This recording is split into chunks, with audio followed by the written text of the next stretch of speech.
During the late winter of Bobby's first semester of ninth grade at Georgetown Prep, the winter of 1967, when he was about to turn 14, his father began to seriously consider throwing his hat in the ring for the presidency of the United States.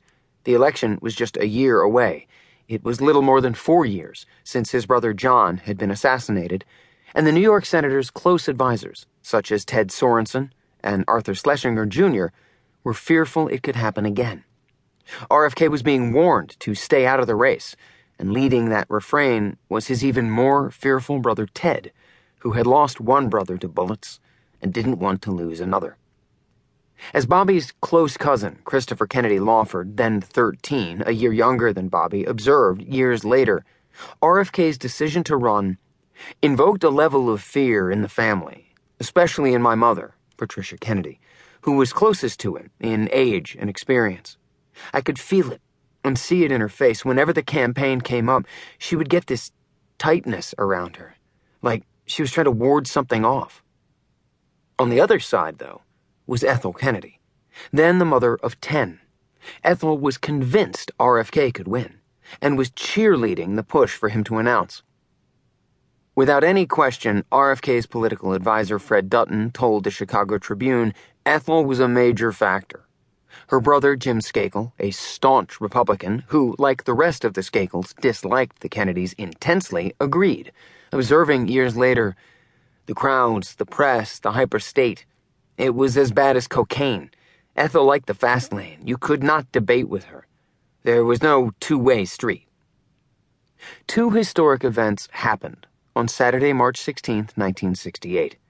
In Vietnam, where the war was raging, a young Army officer by the name of William L. Calley, Jr., a lieutenant in Charlie Company, 11th Brigade, American Division, entered the village of My Lai with orders to let the civilians go free and kill the Viet Cong soldiers of the 48th Battalion and their sympathizers. Instead, some 500 civilians, unarmed men, women, and children, were murdered.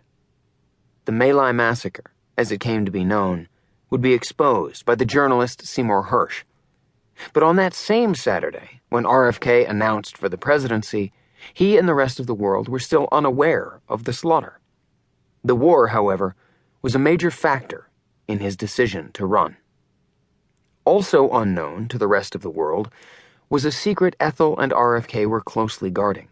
She had just learned that she was pregnant with her 11th child.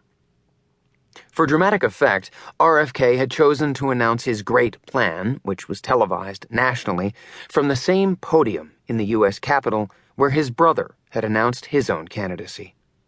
He told the world, "I run because I am convinced that this country is on a perilous course, and because I have strong feelings about what must be done to end the bloodshed in Vietnam and in our cities, to close the gaps between black and white, rich and poor, young and old, in this country and around the world."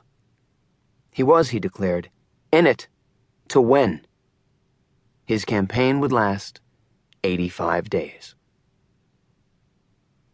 Busy racing around the country with the candidate and rarely around to supervise her children, Ethel Kennedy had hired a 21-year-old former Boy Scout and college dropout by the name of Bob Galland and paid him $67.60 a week to help oversee her young tribe.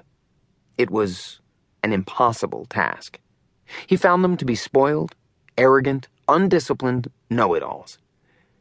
"You're talking to young Bobby, and he's just gotten back from Africa with Lem Billings, and I'm going, Jesus Christ, what am I going to teach this kid about, raccoons? None of my experience made any impression. They'd already done it all." While Ethel often proclaimed she wanted to be with her many children, she was rarely ever home. Others said that she was often absent, involved with political campaigns or other activities. Bobby and his brother David were usually without any familial adult supervision, virtually left to their own devices. Bobby still had about 3 more months remaining before finishing his freshman year, 9th grade, at